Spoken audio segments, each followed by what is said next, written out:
Boa noite a você, boa noite à Igreja Batista Betel, boa noite a você que está entrando pela primeira vez no nosso encontro de oração. Sou o pastor Isaías Andrade e há algo interessante que nós gostaríamos de deixar bem claro a você. Breve, Jesus voltará.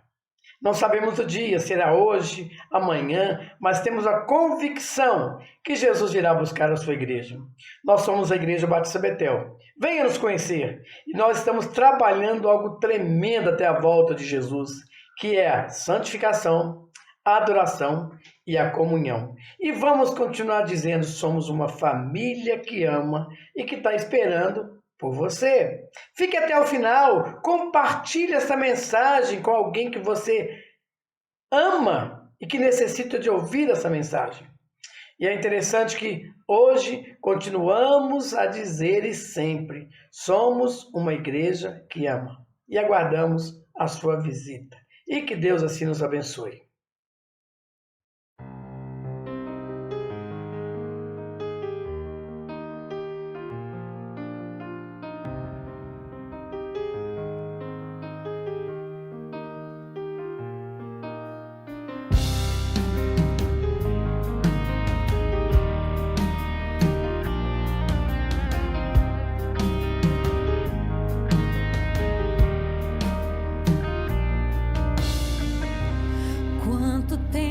Te esperei, Senhor. Já bati em tantas portas em vão. Sei que só o teu poder pode acabar com minha dor de uma vez. Mesmo que eu tenha que enfrentar a multidão, eu irei. Seguir a minha fé, tenho a certeza da vitória, fonte de virtude que faz um milagre acontecer, que vai calar meu coração. Eu vou romper a multidão, me prostrarei pra te alcançar, o meu milagre vai chegar, que vai calar meu coração. Me prostrarei pra te alcançar, o meu milagre vai chegar.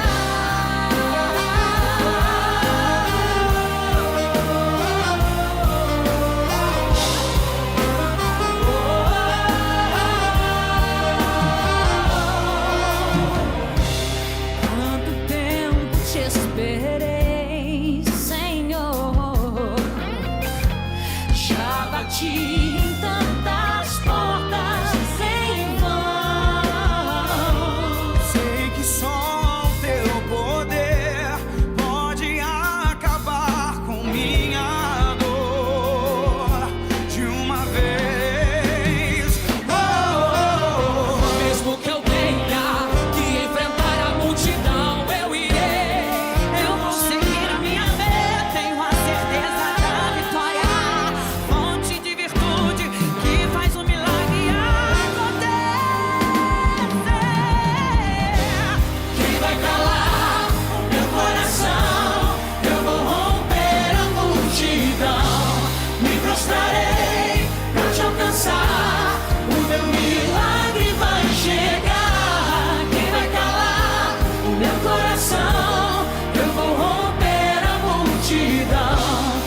prostrarei pra te alcançar, o meu milagre vai chegar.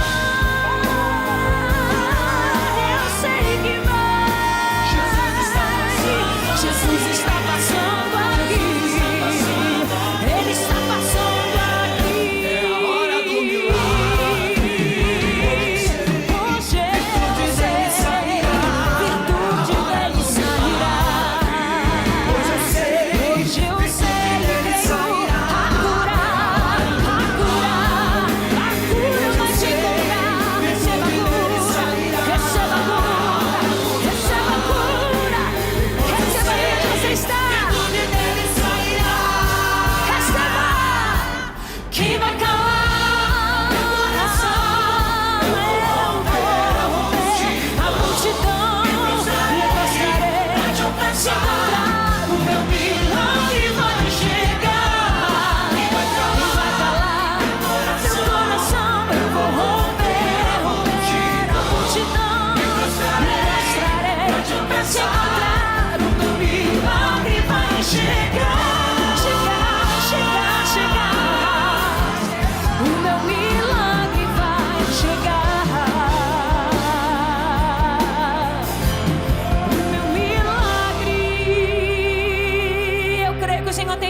nossas vidas e para a tua vida aí. Aleluia. Creia. Declare conosco, já chegou. Já chegou.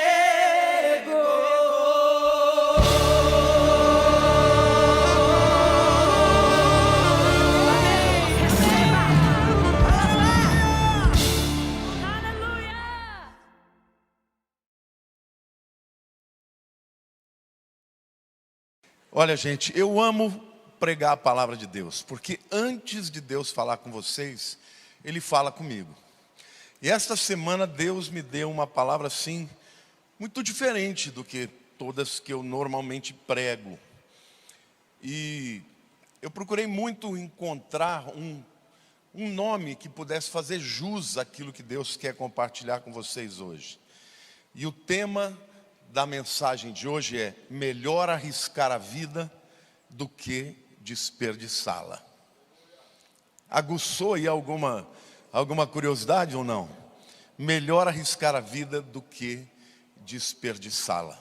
Eu quero começar lendo um texto muito próprio do escritor americano Steve Goodyear, que diz assim: minhas cicatrizes me lembram que de fato eu sobrevivi às minhas feridas mais profundas.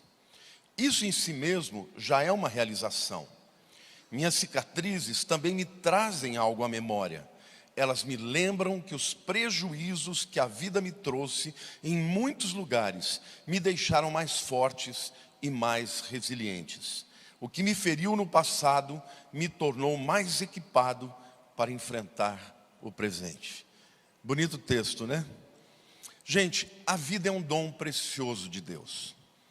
Na vida há muitas coisas lindas, né? Na vida a gente ama, na vida a gente vê com os nossos olhos coisas maravilhosas, fazemos amizades, temos relacionamentos, temos sonhos, lutamos para concretizá-los, mas a verdade é que a vida não é fácil para ninguém. Às vezes a gente tem a tentação de olhar para a vida de alguém e dizer: puxa vida, eu queria ter aquela vida. Como é fácil aquela vida. Mas ninguém tem a vida fácil, gente. Até mesmo para aqueles que vivem com Deus, a vida muitas vezes não é fácil. Desde que a gente nasce, existem riscos e desafios. Quando a gente começa a andar, a gente corre o risco de cair e muitas vezes cai. Quando a gente vai crescendo, às vezes a gente encontra desafios na escola. Meninos geralmente têm embates físicos, entram em brigas. Meninas muitas vezes também têm as suas pendengas com as amiguinhas. A gente vai crescendo, existem riscos na vida amorosa, com a pessoa com quem nós vamos nos casar. Existe risco em todas as áreas. Mas eu quero dizer para você que tem uma diferença muito grande entre enfrentar esses riscos com Deus do que sem Ele. Porque quando Deus está com a gente, nós sabemos que a guerra, a pressão, os inimigos têm uma atuação controlada. Deus não permite que vá além daquilo que nós podemos enfrentar. Mas por outro lado, a vida cristã não é uma vida sem riscos. Se você é cristão, isso não significa que você não vai ter problemas. Não significa que algumas vezes você não vai quebrar a cara. Não significa que algumas vezes você não vai cair. Deus permite que muitas vezes a gente passe por essas circunstâncias. Mas de novo, quando Ele está conosco, tudo isso acontece de maneira controlada. Toda essa introdução eu fiz para dizer o seguinte: quando a gente passa pela vida, as lutas que a gente tem, as feridas que nos fizeram, podem deixar marcas muito profundas a ponto da gente querer fugir da vida. Tem gente que desiste de viver. Tem gente que fica com traumas e tem medo de se arriscar de novo. Se arriscar a amar de novo, se arriscar a começar um negócio de novo depois de ter quebrado. Não é isso? As pessoas ficam ali com medo. Mas o que Deus está me mandando dizer para vocês: é melhor arriscar a vida do que desperdiçá-la. Deus tem um grande propósito para você. E se você não se arriscar, e arriscar é tomar um passo de fé. Fé nada mais é do que certeza das coisas que não se veem, mas que se esperam. Fé é um risco. Um risco controlado, mas é um risco. Então hoje eu quero fazer aqui 3 reflexões com vocês dentro desta temática. É melhor arriscar a vida do que desperdiçá-la. A primeira reflexão que eu quero fazer com vocês é que quando nós andamos por fé, assumir riscos é inevitável. Diga assim: quando andamos por fé, assumir riscos é inevitável. É inevitável. Mas por que nós precisamos assumir riscos? Nós precisamos assumir riscos, gente, simplesmente porque somos ignorantes. Nossa, pastor, já começou pregando, xingando a gente? Não, querido, ignorância significa literalmente não conhecer alguma coisa. Quantos aqui sabem de todas as coisas? Quantos aqui sabem o que vai acontecer depois do almoço? Você não sabe o que vai acontecer no futuro. Por isso a vida tem riscos, não é isso? Agora, os riscos existem mesmo para o crente, mesmo para aquele que anda com Deus, mesmo para a vida daquele que crê que Deus está cuidando da sua vida. Eu quero ler com vocês Tiago capítulo 4, versículos 13 a 15, que diz assim: atendei agora, vós que dizeis, hoje ou amanhã iremos para a cidade tal, e lá passaremos um ano, e negociaremos, e teremos lucros. Vós não sabeis o que sucederá amanhã. Qual é a vossa vida? Sois apenas como neblina, que aparece por instante e logo se dissipa. Em vez disso, devias dizer, se o Senhor quiser, não só viveremos, como também faremos isso ou aquilo. Olha o que Tiago está dizendo. Tem gente que na vida vive de maneira inconsequente, como se Deus não existisse. Tem tanta convicção nas suas próprias vontades, nos teus desejos, que começa a fazer planos sem colocar Deus na equação da sua vida. Agora, Deus também não está dizendo que você não deva fazer planos, que você não deva negociar, que você não deva trabalhar. O que Deus está dizendo é que você não sabe que aquilo que você está fazendo vai dar certo ou não. Ou pelo menos você não sabe o resultado daquele investimento, daquela decisão, daquela mudança. E por isso, o segredo aqui não é deixar de arriscar. O segredo é Senhor, qual é a tua vontade? Se o Senhor quiser, não só viveremos, como também faremos isto ou aquilo. Amém? Então, gente, é muito importante que você, como crente, saiba que Deus, Ele te revela, mas não tudo. Ele revela parte. Às vezes Ele te dá uma sensação, às vezes Ele fecha o seu coração, às vezes Ele fala, vai por aqui, mas Ele não te revela tudo. Puxa, pastor, mas agora você está me deixando inseguro. Sabe por que não? Porque Deus não assume riscos. Quantos aqui sabem que Deus não assume riscos? Sabe por que Deus não assume risco? Porque Ele sabe de tudo. Deus sabe o que vai acontecer no seu futuro. Deus sabe quais são as consequências das decisões que Ele toma muito antes de tomá-las. Ou seja, Deus está conosco. Ainda que eu não saiba, diga ainda que eu não saiba, Deus sabe de todas as coisas. Amém, gente?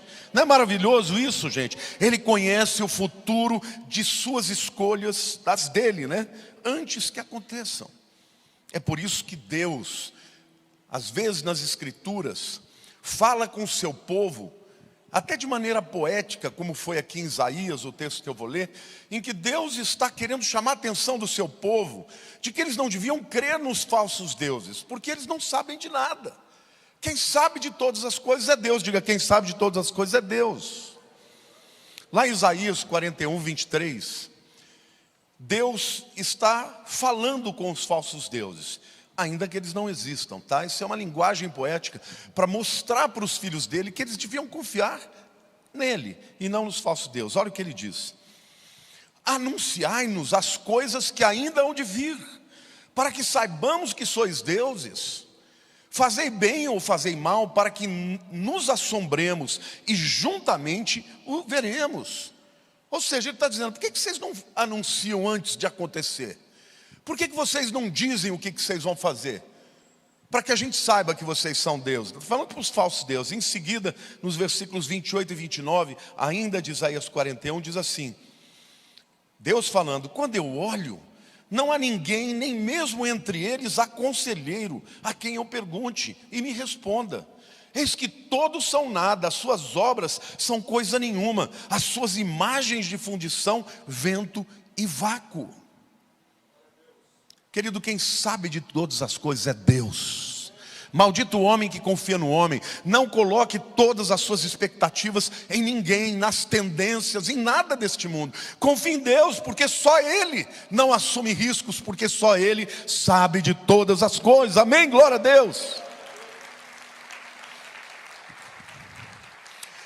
Então o que Deus está dizendo para nós aqui é que Ele vai deixar você correr riscos, mas Ele quer que você saiba que Ele está perto, dirigindo a sua vida. Sabe quando um pai ou uma mãe começa a ensinar o bebê a andar, solta o braço, e aí ele vai ali claudicando, né? E vai cair, o pai segura. Às vezes até deixa cair um pouquinho, mas levanta. Por quê? Porque o pai, a mãe jamais vai deixar um filho atravessar uma rua, ser atropelado por um carro.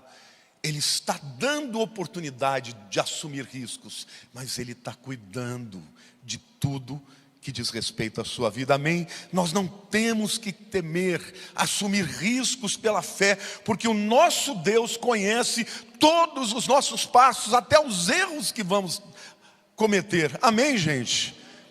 Sabe, lá em Provérbios, capítulo 16, versículo 9, diz assim, eu amo esse texto: o coração do homem traça o seu caminho, mas o Senhor lhe dirige os passos. Eu vou ler de novo. O coração do homem traça o seu caminho, mas o Senhor lhe dirige os passos. Querido, não há sucesso sem riscos. Quando nos casamos, assumimos riscos. Quando alguém se torna um empresário, assume riscos. Quando tomamos decisões na vida, assumimos riscos. E Deus está dizendo: planeje, faça planos. Mas sou eu quem vai dirigir o seu braço. Amém ou não? Então o segredo, gente, é buscar sempre a Deus. Às vezes Ele vai ser claro nas direções que Ele vai nos mostrar. Às vezes Ele vai nos guiar de uma maneira mais silenciosa, mas Ele sempre estará lá. Nunca deixe de assumir riscos, porque se você, por causa de um fracasso, de uma decepção, de uma perda, de uma quebradeira, de algo que lhe aconteceu, você deixar de viver, a sua vida vai ser desperdiçada. Amém? Então, querido, eu quero que você se lembre, lá em Êxodo capítulo 14, versículo 15, o povo de Israel havia sido libertado do Egito.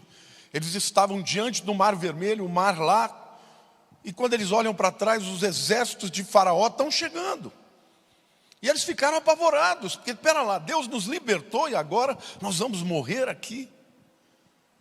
E aí eles começam a clamar, começam a murmurar, começam a clamar. E aí Deus fala para Moisés: por que vocês estão clamando a mim? Diga ao povo que marchem. Querido, o mar não se abriu para que o povo passasse. O povo começou a botar o pé na água primeiro, aí o mar se abriu. Então, se você quiser ter vitória na tua vida, quiser ter conquista na tua vida, tem que dar o passo de fé primeiro, tem que assumir o risco primeiro, porque se Deus te mandou, não importa que você não saiba como, não importa que seja antinatural a decisão que você vai tomar, mas o mar vai se abrir, porque o povo caminhou primeiro e depois o mar foi aberto. De novo, quando chegaram no deserto e caminharam em direção à terra prometida, foram até um lugar chamado Cádiz Barneia. E Moisés então manda os espias para trazer notícias sobre a terra prometida, uma terra que Deus prometeu. Mas eles não iam conquistá-la sem luta. Quando voltam os espias, 10 deles disseram: nós não vamos conseguir vencer. Os homens que estão lá são gigantes, nós somos que nem gafanhotos diante deles. As cidades são muradas, não vamos conseguir. Mas espera lá, quem mandou não foi o mesmo Deus que abriu o mar? Como é que aquele povo achou que eles não iam vencer?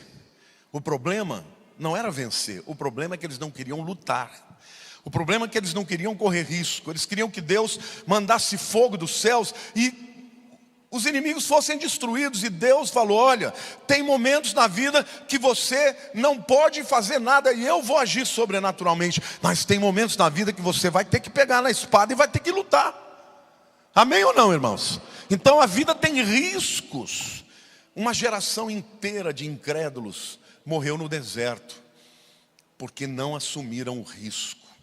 Só 2 conseguiram entrar, Josué e Caleb, porque creram e estavam dispostos a assumir o risco. A segunda reflexão que eu quero fazer, gente, a respeito desse tema, é que quando nós andamos por fé, nós entregamos o destino a Deus. O nosso destino a Deus. Você não sabe o que vai acontecer? Não. Pastor, você não sabe o que vai acontecer? Não. A Lília me pergunta toda hora: Deus te falou alguma coisa? Eu falo: não. Ele só me mandou para eu ir. Vai indo. Deus faz muito isso. Diz para Abraão: vai para a terra que eu vou te mostrar. Onde é? Não te interessa. Vai indo. Vai indo. E no meio do caminho eu te mostro. Amém ou não? Então assuma riscos. Eu quero mostrar aqui para vocês 2 pessoas que não desperdiçaram a sua vida e entregaram o seu destino para Deus. A primeira delas foi Joabe, um grande capitão de Davi. Lá em 2 Samuel capítulo 10, morreu o rei dos amonitas chamado Naás. Naás no hebraico é Nahash, que significa serpente. Ele foi um grande inimigo do povo de Israel desde o período de Saul. E esse camarada morre, e Davi, então, quer ter um ato, vamos dizer assim, de diplomacia.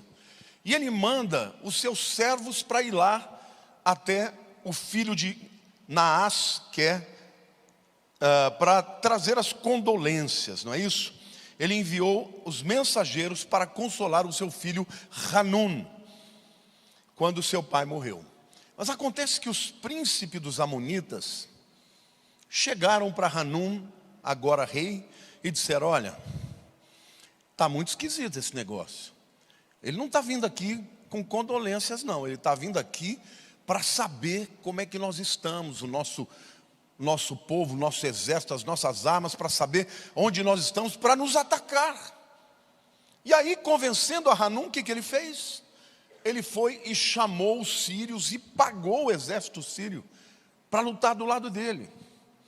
E aí, Joabe, que era o comandante de Israel, se viu no meio de uma guerra, em que ele tinha que lutar contra os amonitas e contra os sírios. O que ele fez? Ele dividiu as tropas. Ele chamou o seu irmão, Abissai, e falou: olha, você vai ficar com os amonitas, e eu fico com os sírios. Olha o que o texto diz lá em 2 Samuel 10, 11 e 12. Acho incrível esse texto aqui, porque Joabe entregou o destino. Ele tinha que fazer aquilo, ele não tinha o que fazer, ele tinha que guerrear. Mas ele entregou o destino para Deus. Olha o que o texto diz. Disse Joabe: se os sírios forem mais fortes do que eu, tu me virás em socorro. E se os filhos de Amon forem mais fortes do que tu, eu irei ao teu socorro. Sê forte, pois pelejemos varonilmente pelo nosso povo e pelas cidades do nosso Deus. E faça o Senhor o que bem lhe parecer. O que ele está dizendo? Vamos fazer a nossa parte. Abissai, fica com os amonitas que eu vou ficar com os sírios. Se a coisa estiver ficando ruim para o teu lado, você dá um berro e eu vou te ajudar. Se o negócio ficar preto para o meu lado, você vem e me ajuda. E vamos entregar para Deus, porque quem que vai defender essa peleja é o Senhor. Faça ao Senhor o que Ele bem decidir. Amém ou não? É isso que a gente tem que fazer, gente. Na vida é isso. Você é crente. Esse tipo de crente que vive correndo atrás de profeta para apontar caminho, é crente que está começando. Esse tipo de crente que, se Deus não escrever com todas as letras, não faz, também não vai conquistar. Você tem que esperar Deus te dar uma direção. E em alguns momentos Deus, Ele vai te dar direção, mas não vai te contar toda a história. O teu destino, digo, o meu destino, está nas mãos do Senhor. E o Senhor vai fazer comigo o que bem lhe parecer. Agora, o que eu tenho que fazer? O que você tem que fazer? Você tem que lutar. Você tem que fazer o que tem que ser feito. Amém ou não? Amém ou não, irmãos? A Bíblia é clara quanto a isso. Nós precisamos entregar o nosso destino para Deus. Por isso que nessa reflexão, eu quero que você se lembre, quando nós andamos por fé, nós entregamos o nosso destino para Deus. A gente vai lutar a nossa luta, vai fazer a nossa parte, e Deus vai fazer o que bem lhe parecer. Puxa, pastor, mas agora você me deixou inseguro. Vou entregar tudo na mão de Deus? Sim. Mas e se Ele quiser o pior para mim? Não, meu irmão. Você não conhece esse Deus, Ele é bom. Toda boa dádiva e todo dom perfeito vem do Pai das luzes, em quem não há mudança nem sombra de variação. Deus quer o teu bem. Todas as coisas cooperam para o bem daqueles que amam a Deus, daqueles que são chamados segundo o seu propósito. O teu destino está nas mãos de Deus, mas vá à luta, meu irmão. Estabeleça as suas estratégias. Não foi o anjo que desceu lá e disse: olha aí, Joabe, você vai para a direita, Abissai vai para a esquerda. Não, foi ele que decidiu, foi ele que fez, porque ele sabia que no fim Deus estaria com eles. Amém? Gente, tem pessoas que nunca se arriscam a nada, e por isso desperdiçam as suas vidas. Outras confiam tanto nas estratégias humanas que não buscam a vontade de Deus. De maneira prática, você vai fazer um negócio, a primeira coisa que você tem que fazer é orar, é buscar Deus. Senhor, fala comigo, é para eu fazer esse negócio? É para eu fazer isso? É para eu fazer aquilo? É para eu deixar de fazer? Eu tenho que avançar ou eu tenho que recuar? Davi falava isso, e muitas vezes o Espírito Santo vai dizer: vai, vai. Mas querido, se ele não disser vai indo, continua indo, porque Ele é o seu Pai. Ele tem maior responsabilidade de te apontar o caminho, a direção, do que você de descobrir. Amém ou não? Ah, mas e se eu errar? Ele conserta. Ah, e se eu cair? Ele levanta, porque Ele é Deus. Amém, irmãos? Glória a Deus, pode aplaudir o Senhor. Um segundo exemplo de uma pessoa que entregou o seu destino para Deus foi a rainha Esther. Você sabe que Esther era uma judia que estava no exílio na Pérsia, e de repente houve um concurso de beleza e ela acabou se tornando a rainha, a esposa do rei Assuero. Como ela era judia, ela mudou o nome dela de Radassa para Esther. Radassa era o nome judeu, e ela mudou para Esther porque os judeus não eram muito bem vistos ali. Havia naquele lugar um primeiro-ministro chamado Amã. Esse camarada odiava os judeus, porque ele era um amalequita. E na história da Bíblia, os amalequitas são os principais inimigos de Israel. Esse camarada, ele convenceu Assuero de que o povo judeu era rebelde, era problemático, e que eles deviam ser exterminados. Assuero, então, editou um decreto que num certo dia todos os judeus seriam mortos. Olha que coisa, Satanás odeia o povo de Israel mesmo, né? Bom, resultado disso, Esther está lá, ela é rainha, mas ela é judia, ainda que o rei não soubesse. Então, o primo dela, Mordecai, falou assim: olha, você tem que ir lá. Você tem que ir lá, porque se tem alguém que pode mudar o destino do nosso povo, é você. Se você não for, Deus vai levantar outro. E olha o que o texto de Esther, capítulo 4, 15 e 16 diz. Então, disse Esther que respondessem a Mordecai: vai, ajunta todos os judeus que se acharem em Suzã, a capital da Pérsia, e jejuai por mim, e não comais nem bebais por 3 dias. Deixa eu perguntar, essa mulher aqui está buscando a Deus ou não?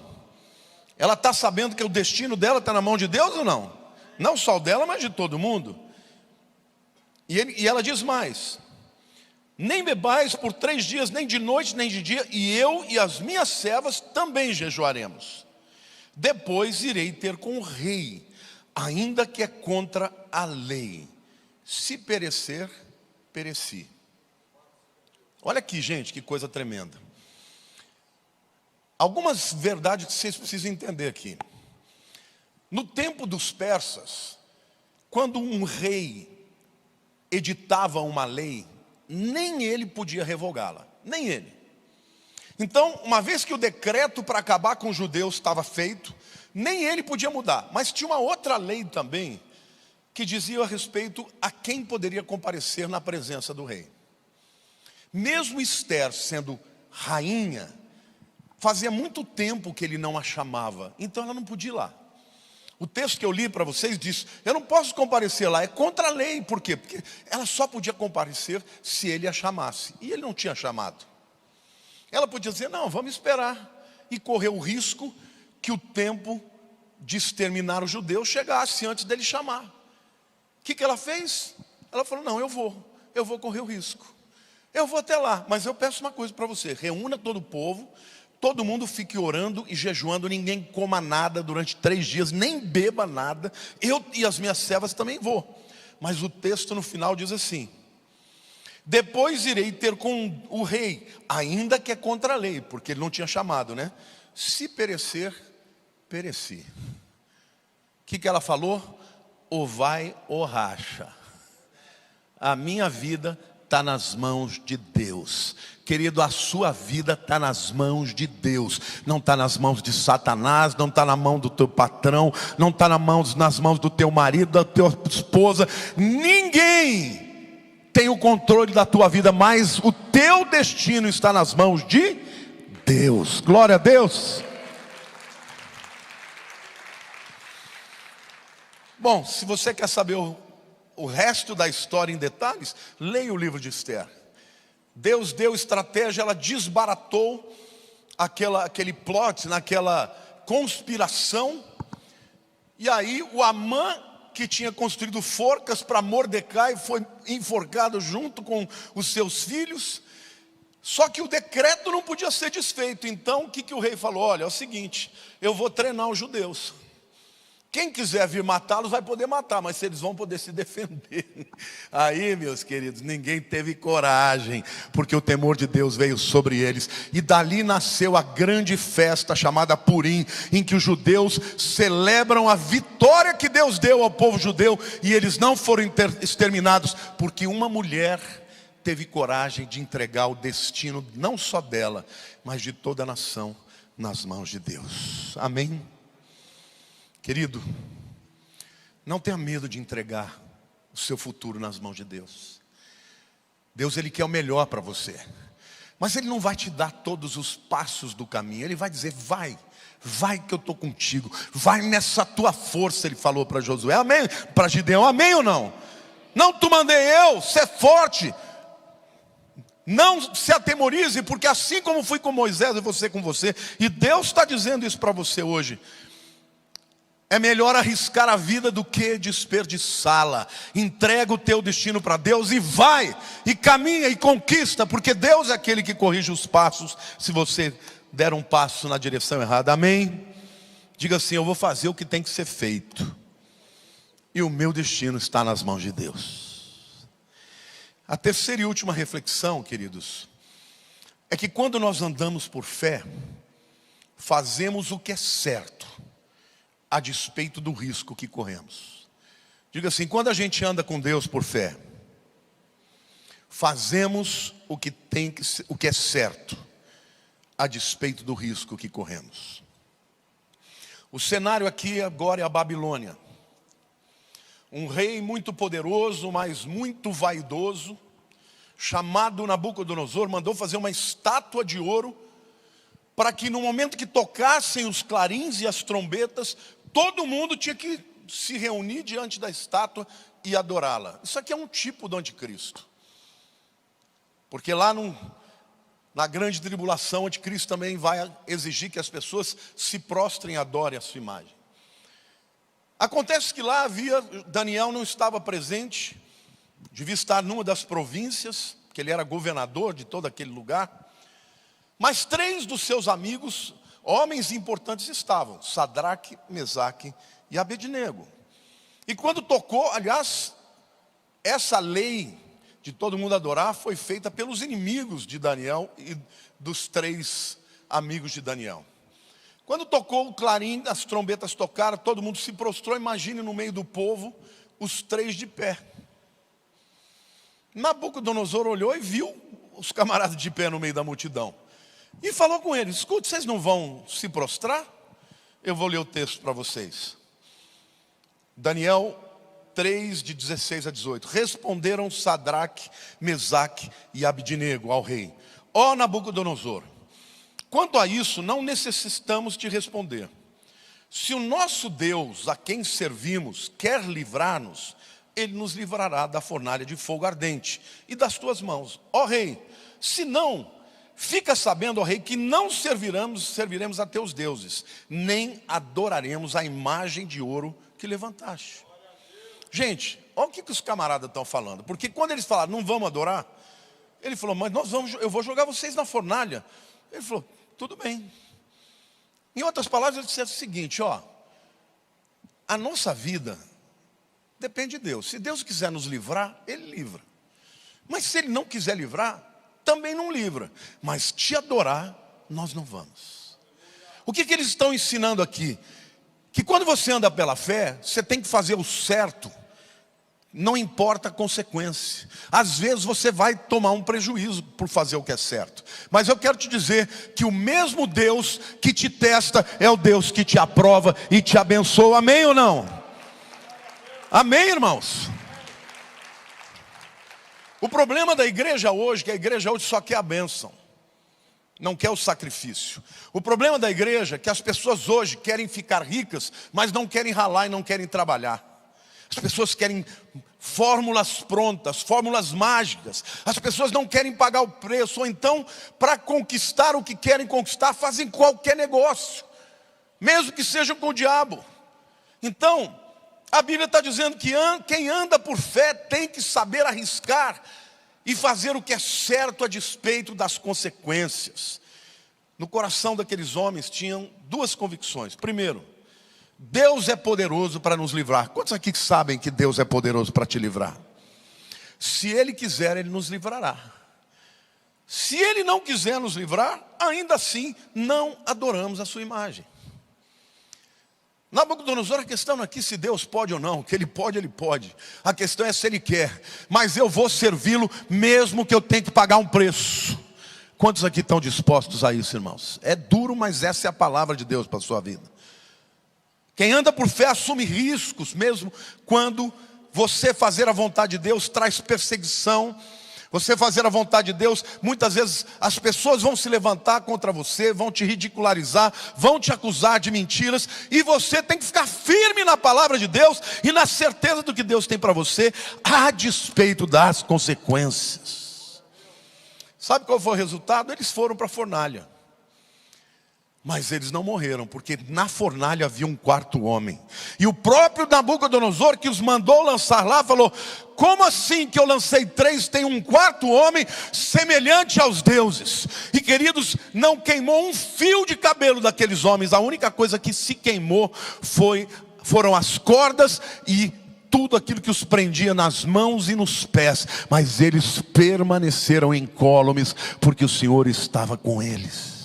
O resultado dessa prova é que Deus foi glorificado e eles foram exaltados. Querido, quando você paga um preço, saiba que Deus não fica te devendo nada.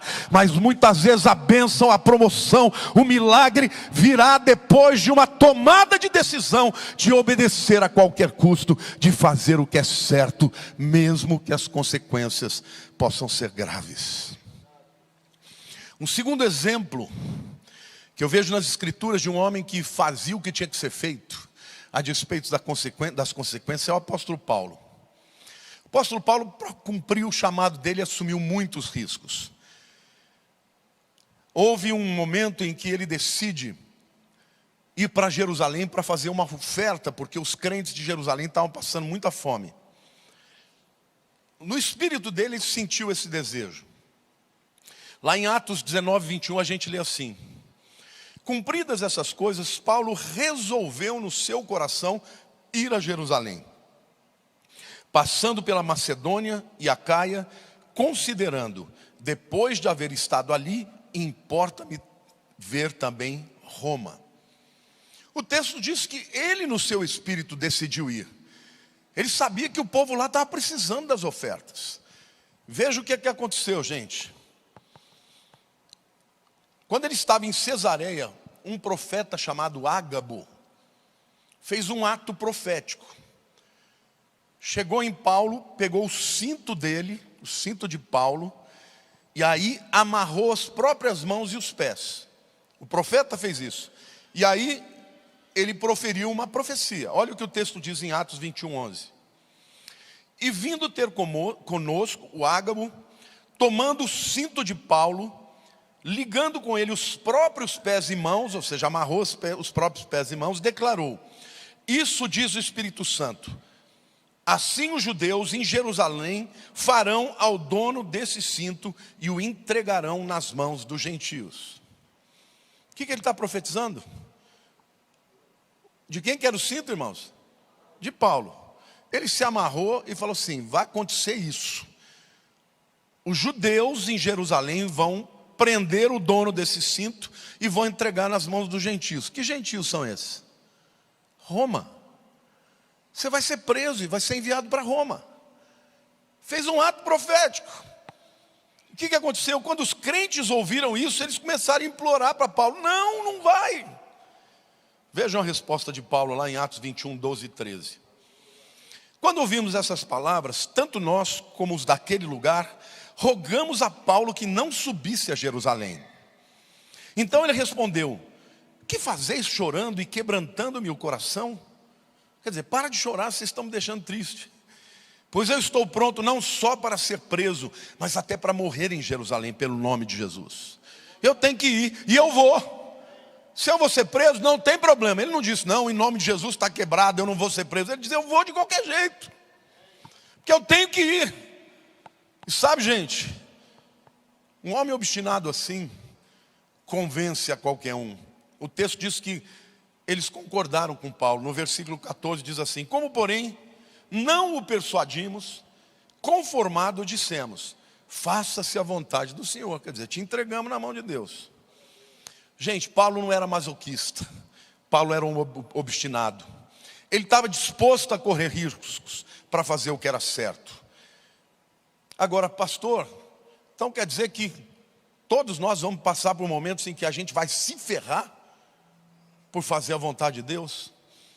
Você não sabe a consequência. Muitas vezes Deus vai te dar o desafio de você obedecer a despeito do risco. E o resultado não vai ser esse. No caso de Paulo, desde o princípio, Deus falou que ele iria padecer por causa de Cristo. Agora, o tamanho do galardão desse camarada é tremendo. Eu quero falar de um outro homem que todo mundo conhece, Martinho Lutero. Martinho Lutero se levantou contra a Igreja Católica na época em que eles estavam construindo a Catedral de São Pedro. No norte, a Itália, o Império Romano estava lutando, gastando dinheiro com seus exércitos. Então eles não tinham dinheiro. O que eles fizeram? Vocês já ouviram falar aqui que é indulgência? Indulgência é vender o perdão. Então as pessoas compravam uma carta de perdão, não só para os seus pecados. Quer dizer, um camarada matou alguém, estava lá com a consciência culpada de que ele tinha matado alguém. Não, você paga um tanto, seu teu pecado está perdoado. Só que eles não começaram a vender só para os vivos, eles começaram a vender para os mortos. Então, se eu tivesse tido um pai, um avô, um irmão que tinha morrido e que eu sabia que tinha feito alguma coisa errada, eu pagava. E Martinho Lutero, gente, que era um homem, um monge, conhecedor da palavra, ele se levanta contra aquilo e ele começa um movimento extraordinário que mudou o mapa geopolítico da Europa, a chamada Reforma Protestante. Agora, detalhe: os historiadores dizem que Martinho Lutero queria morrer por Jesus de qualquer jeito. Então, todo o tempo ele arrumava rolo. Tinha um lugar que não devia ir, ele ia, porque o sonho dele era morrer por Cristo. E ninguém morria, e ninguém matava o cara, ninguém prendia o cara, ninguém entendia por quê. Eu também nunca entendi, até que um dia eu li um comentarista falando de uma profecia de um homem que tinha vivido 100 anos antes. Esse homem chamava John Huss. Esse homem também era um homem piedoso. E um dia, por causa da sua fé, ele foi colocado numa pira de fogo, lá na cidade de Florença, entendeu? Mandado matar pelos Médici, a casa dos Médici, que eram os poderosos, aliados ao papado. E quando ele estava ali pegando fogo, ele soltou uma profecia. O nome dele era John Huss, e no inglês, Gus é ganso. Então, na pronúncia deles, era muito parecido o sobrenome dele com o ganso. E ele virou, o apelido dele era John o Ganso. Então a profecia dele foi assim: vocês podem matar o ganso, mas daqui a 100 anos vai nascer um cisne. E este cisne vai transformar a história e vocês não vão poder matá-lo. Detalhe, pode aplaudir. 100 anos depois, nasce Martinho Lutero, o cisne, que se levantou para ser instrumento de Deus, para correr todos os riscos e para mudar a história, irmãos. Nós estamos aqui hoje porque Lutero ousou dizer que a salvação era pela fé e que a autoridade espiritual na vida do crente era a palavra de Deus, amém ou não? Ele abriu os olhos das pessoas. E no entanto, por mais que ele quisesse morrer, por conta da profecia do ganso, o cisne morreu de velhice. Então, querido, eu quero dizer para você, os grandes homens fazem o que tem que fazer. Vivem uma vida de fé e fazem o que é certo, a despeito das consequências. O apóstolo Paulo passou por muitas lutas. Lá em 2 Coríntios 11, 24 a 28, ele diz: 5 vezes recebi dos judeus uma quarentena de açoites menos um. Fui 3 vezes fustigado com varas, 1 vez apedrejado, em naufrágio 3 vezes, 1 noite e 1 dia passei na voragem do mar, em jornadas muitas vezes, em perigos de rios, em perigos de salteadores, em perigos de patrícios, em perigos entre os gentios, em perigos na cidade, em perigos no deserto, em perigos no mar, em perigos entre os falsos irmãos, em trabalhos e fadigas, em vigílias, muitas vezes em fome e sede, em jejuns, muitas vezes em frio e nudez, além das coisas exteriores, ao que pesa sobre mim diariamente a preocupação com todas as igrejas. Esse homem amava a Deus, e ele amava o chamado de Deus e as vidas, e ele pagou o preço que tinha que pagar, correu o risco que tinha que correr. Ele fez o que era certo, a despeito das consequências. Paulo não sabia o que ele iria enfrentar. Cada dia sua vida tinha riscos novos. As estradas não eram seguras, o mar não era seguro, os rios não eram seguros, os judeus não estavam a fim de aceitá-lo, os gentios muitas vezes também não aceitavam, as cidades e os desertos traziam os seus perigos. No entanto, ele fez o que era certo. Ele tinha 2 escolhas, assim como você e eu: desperdiçar a sua vida ou assumir os riscos pela fé. E por isso que esse é o tema da mensagem. É melhor arriscar a vida do que desperdiçá-la. E eu concluo dizendo que nós estamos vivendo num tempo em que a sociedade é fraca. Os homens querem sucesso sem trabalho, querem promoção sem sacrifício, querem bênçãos sem renúncia, querem viver uma felicidade no lar sem abrir mão dos adultérios.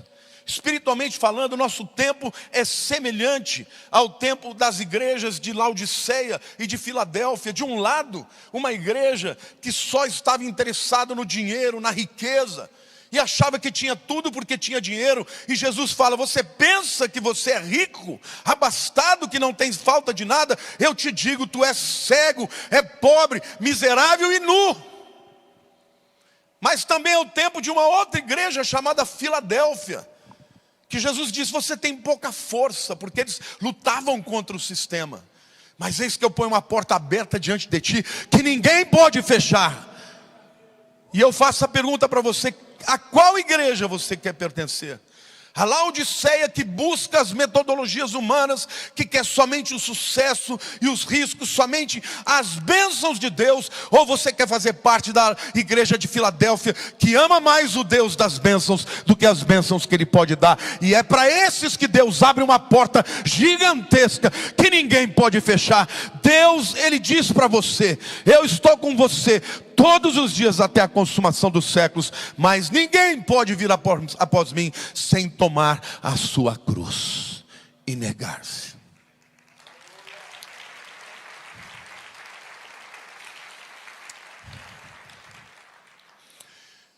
Por isso termino como comecei. É muito melhor arriscar a vida vivendo pela fé. Não um risco inconsequente, mas o risco que nada mais é do que a fé de que mesmo que eu não veja, eu creio num Deus que tudo sabe.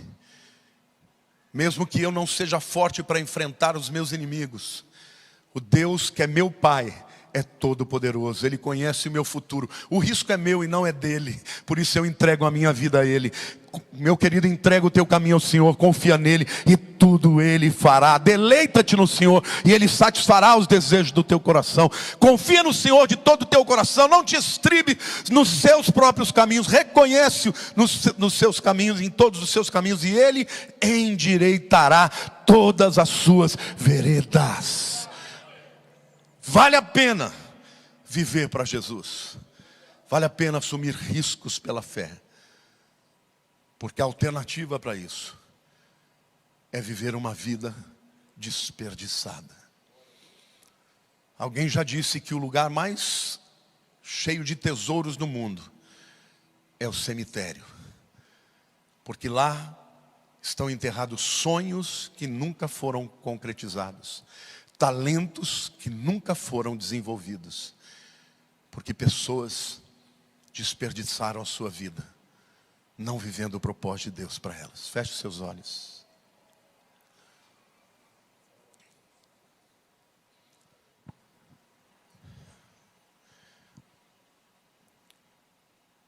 O que Deus está dizendo para você e para mim: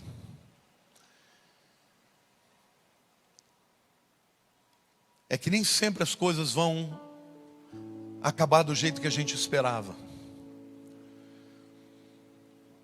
Nem sempre os resultados serão como a gente esperava. Mas que Deus quer que nós saibamos que Ele nos ama, a despeito de quem somos. A única certeza que eu tenho é que em Cristo Jesus nós somos mais do que vencedores. Você pode ter uma derrota pontual, uma decepção, uma perda, mas se você permanecer nele, Ele vai consertar e restaurar a tua vida. Porque o cair é do homem e o levantar é de Deus. É Ele quem renova a cada dia as suas misericórdias na nossa vida. Mas querido, uma escolha de viver sem estar na sua vontade, as consequências são muito graves. É você passar a vida e depois descobrir que não valeu a pena. Então eu quero em primeiro lugar dizer a você que entrou aqui, que talvez ainda não tenha se rendido a Jesus. Eu não sei qual é o motivo para você não se render. O que eu sei é que não vale a pena. Porque para ter um relacionamento com Ele, você tem que se entregar por inteiro. Você não pode dar só a sua mente. Ele quer o seu coração também. Ele quer o seu corpo, a sua alma e o seu espírito. Então o primeiro passo de fé, o primeiro risco calculado que você precisa tomar é entregar a vida para Cristo. E a Bíblia diz que a gente crê no coração e confessa com a boca para que a salvação se concretize. Eu quero te convidar, se houver alguém aqui a quem o Espírito Santo está tocando hoje, que gostaria de entregar sua vida inteira para Deus, dizer: Senhor, eu não sei o que vai acontecer daqui 5 minutos na minha vida, Mas de uma coisa eu sei, eu quero viver contigo para sempre. Quero entregar minha vida inteira para ti. Se você hoje quer entregar a sua vida para Cristo, você também que está me vendo pela internet, levante a sua mão, onde você estiver, eu quero orar com você. Graças a Deus por essa menininha. Há mais alguém? Há alguém aqui hoje que queira entregar a sua vida para Jesus? Graças a Deus por essa vida também. Há mais alguém? Hoje o Senhor está te convidando. Venha, tome, assuma o risco, entregue a sua vida a mim. Eu quero pedir que você que levantou a sua mão, por favor, venha aqui à frente. Pode sair do teu lugar, não tenha vergonha. Hoje o Senhor quer começar algo novo na sua história.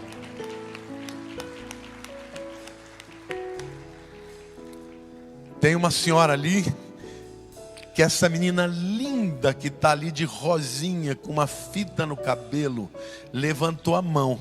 Se ela quiser vir aqui pro vovô orar por ela, eu também quero orar, porque às vezes a gente pensa que uma criança tomou uma decisão sem entender, mas o Espírito Santo comunica. Olha lá, gente, ela está vindo. Aplauda o Senhor, olha que coisa linda.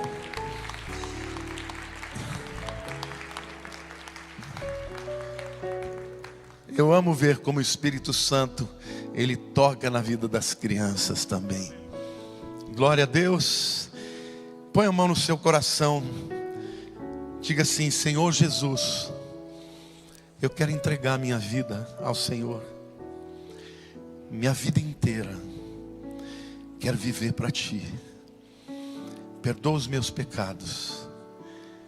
Me aceita, Senhor. Eu quero que Tu sejas meu Salvador e o Salvador da minha vida.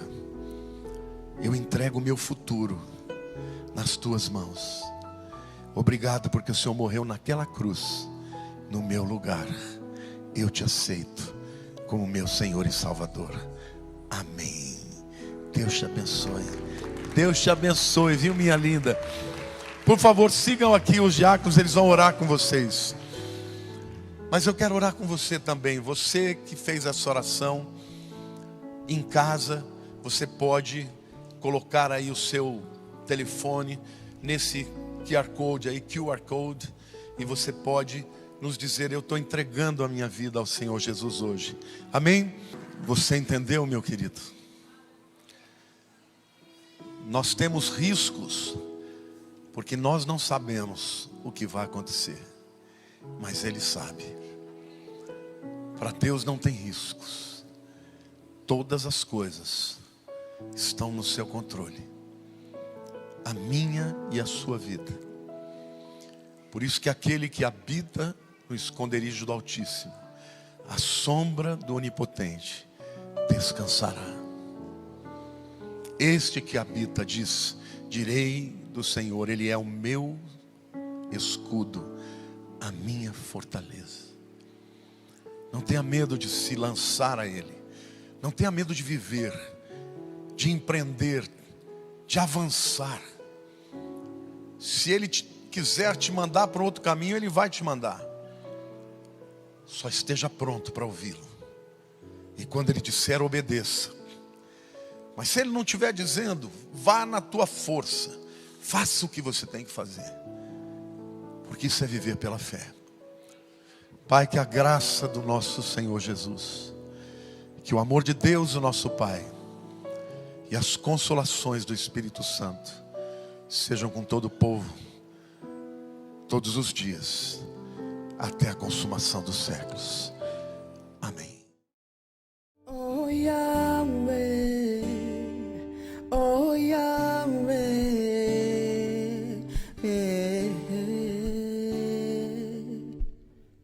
sem ti nada tem sentido, sou entre nós, sou confundido.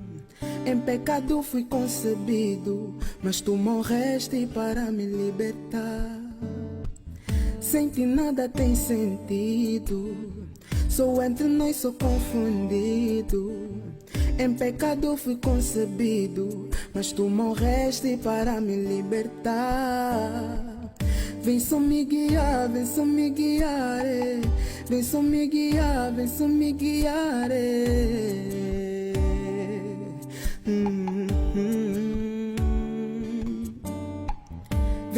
me guiar, vem só me guiar, vem só me guiar, vem só me guiar.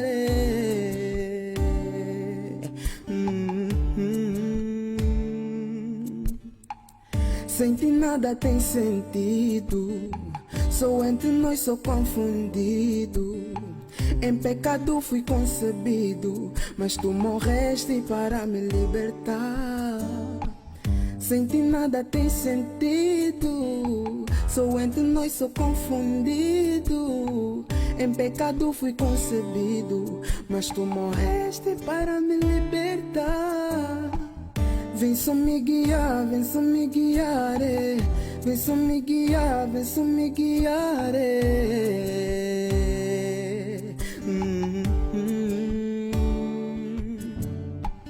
Vem só me guiar, vem só me guiar, vem só me guiar, vem só me guiar.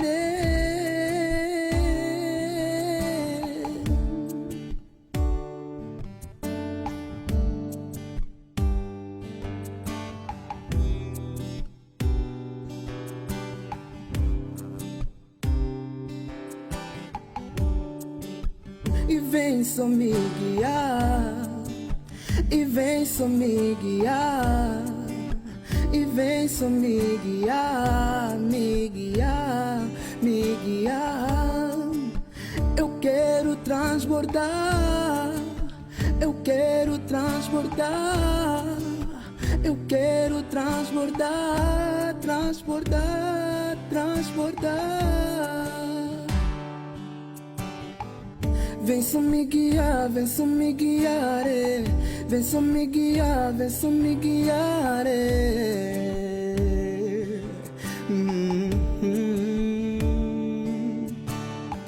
E vem só me guiar, vem só me guiar, vem só me guiar, vem só me guiar.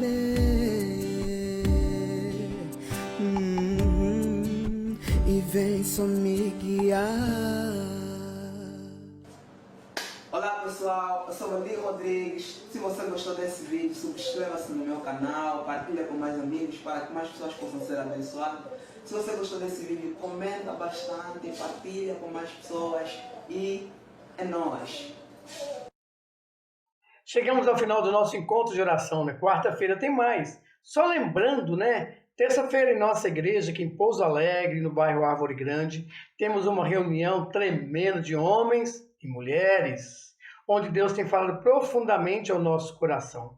Na quarta-feira estamos aqui com o nosso encontro. Na quinta-feira, nosso culto comunhão. Domingo pela manhã, a nossa EBD. E domingo à noite, nosso culto de adoração ao Senhor. Venha nos conhecer. E eu queria fazer um pedido a você. Se inscreva no nosso canal, dê um like e compartilhe principalmente essa mensagem que breve Jesus voltará. Que a graça, a comunhão e a consolação do Espírito Santo de Deus possa estar com a sua vida, desde agora e para todo sempre. Amém. E que Deus nos abençoe.